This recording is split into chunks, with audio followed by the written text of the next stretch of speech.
morning, everyone. Today we read chapter 7 Soil, page number 60, topic Soil erosion. Due to natural factors like strong wind, rain, and running water, the top layer of soil is often blown or washed away. प्राकृतिक कारकों जैसे कि तेज हवा, बारिश और बहते हुए पानी के द्वारा मिट्टी की जो ऊपरी परत होती है वो बह जाती है। This removal of top fertile soil by wind, water और other factors is known as soil erosion. मिट्टी की ऊपरी उपजाऊ परत का हवा, पानी और अन्य कारकों के द्वारा अलग होना ही मृदा अपरदन कहलाता है। Soil erosion results in loss of soil fertility, which makes the land unsuitable for farming. मृदा अपरदन के कारण मिट्टी की उपजाऊपन खत्म हो जाती है और वह क्षेत्र कृषि करने लायक नहीं रहता है। This affects the food availability in that particular region. और इसके कारण एक पर्टिकुलर रीजन का जो फूड होता है उसकी अवेलेबिलिटी या उसका पाया जाना कम हो जाता है। यदि पर्टिकुलर रीजन है, कहीं पर चावल की खेती बहुत ज़्यादा होती है, तो वो यदि वहाँ की मिट्टी सॉइल इरोजन के कारण खराब हो गई है तो फिर जिस संख्या में खेती होती थी उस संख्या में खेती नहीं होगी, वह प्रभावित होगी और उससे कम अनाज प्राप्त होगा। Let's learn about some factors leading to soil erosion. Soil erosion को प्रभावित करने वाले जो कारक होते हैं आपको उनके बारे में बताया गया है। विंड, जैसे कि हवा के द्वारा। Due to wind a lot of top soil is blown away. हवा के द्वारा मिट्टी की जो ऊपरी परत है वो बह जाती है। Especially in desert areas strong winds carry a lot of sand with them and deposit them in the form of sand dunes on the fertile layer of the land. हवा के द्वारा मिट्टी की ऊपरी परत बह जाती है। ख़ास तौर से आपने रेगिस्तानी क्षेत्रों में देखा होगा, वहाँ पर बहुत अधिक मात्रा में मिट्टी और सूखापन भी होता है। तो जब तेज हवा चलती है तो मिट्टी की जो ऊपरी परत होती है वो बह जाती है, हवा में उड़ जाती है, क्योंकि उसमें बहुत महीन पार्टिकल्स होते हैं जो लाइट वेटेड होते हैं, इसलिए वो हवा के थ्रू उड़ जाते हैं और फिर उस उपजाऊ लेयर के सैंड ड्यून्स बन जाते हैं, वहाँ मिट्टी के टीले बन जाते हैं। इस तरीके से जब फर्टाइल लेयर की मिट्टी हट जाती है तो फिर वहाँ की भूमि बंजर हो जाती है। Bingo's activity time. Take a tray and fill it partially with soil forming a heap. आपको एक ट्रे लेना है, ट्रे में सॉइल फिल कर लेना है, उसको सॉइल से भर लेना है ट्रे को। Now keep the tray on a table and switch on the fan. फिर आपको उस ट्रे को एक टेबल के ऊपर रखना है और फैन को ऑन करना है।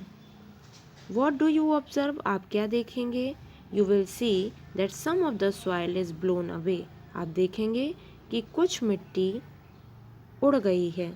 This is how the top layer of soil is blown away by wind.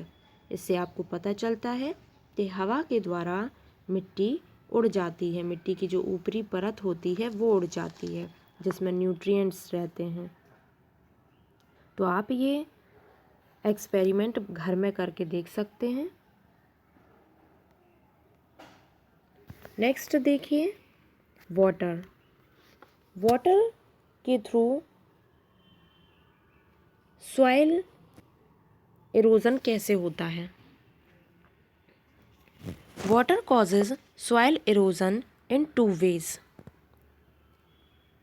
Water के कारण सॉइल इरोजन 2 तरीके से होता है। ड्यू टू रेन, एक तो बारिश के द्वारा, and due to running water bodies, और जो पानी के स्रोत होते हैं उनके बहते हुए जल के कारण। Heavy rainfalls results in the removal of top soil. तेज बारिश के कारण मिट्टी की ऊपरी परत हट जाती है। This has a worse effect in hilly areas. ऐसा आपको पहाड़ी क्षेत्रों में इसका बुरा प्रभाव देखने को मिलेगा। Water flows at a great speed down the hills and लूजन the particles of soil. पानी जब पहाड़ी इलाकों में बहुत तेज गति से बहता हुआ आता है तो वो मिट्टी के पार्टिकल्स को लूज कर देता है। This results in washing away of the nutrient rich soil making the land barren। और इसके कारण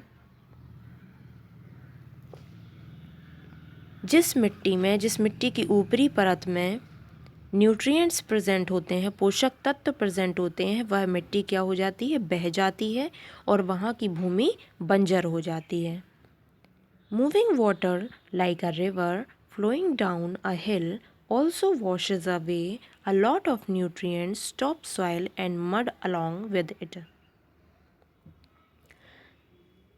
बहता हुआ पानी जैसे कि नदी का जब पहाड़ी इलाकों से होता हुआ गुजरता है तो वह पोषक तत्व पाए जाने वाली मिट्टी की ऊपरी परत को बहा ले जाता है और सिर्फ मिट्टी ही बचती है, उसके पोषक तत्व सब खत्म हो जाते हैं। Bingo's activity time. Take a tray and fill it partially with soil. Place the tray in an inclined position in an empty tub. Now pour some water on the soil. आपको एक खाली टब लेना है और एक tray में soil fill करनी है। उस ट्रे को टब में इंक्लाइंड पोजीशन में रखना है, ढलान की स्थिति में रखना है। What do you observe? आप क्या देखेंगे? आपको उसमें मग से पानी डालते जाना है। You will see that some of the soil is washed away. तो आप देखेंगे कि आप पानी डालते जाएंगे तो मिट्टी जो है वह कुछ हद तक ऊपर की परत बह जाएगी। This is how soil erosion by water take place in nature. इसी तरीके से प्राकृतिक रूप से भी पानी के द्वारा मृदा अपरदन होता है। You can also repeat the same experiment by pouring water from a hose pipe. Compare both the observations and discuss in class. आप इसी एक्सपेरिमेंट को दोबारा रिपीट कर सकते हैं। मग की जगह आप हुज पाइप से वाटर दे सकते हैं, वाटर पोर कर सकते हैं, और फिर भी आप देखेंगे कि हुज पाइप के थ्रू भी जो सॉइल की टॉप लेयर होती है, फर्टाइल लेयर होती है जिसमें न्यूट्रिएंट्स रहते हैं, वो बह जाएगी। तो इस तरीके से आपको घर में ये एक्सपेरिमेंट्स करके आप देख सकते हो। बहुत ईजी है और आपको रिजल्ट्स भी पता चल जाएंगे। एकदम गीली मिट्टी भी नहीं लेनी है आपको, एकदम एक सी मिट्टी लेनी है, हल्का सा उसमें नमी भी रहे और सूखी भी रहे। ओके।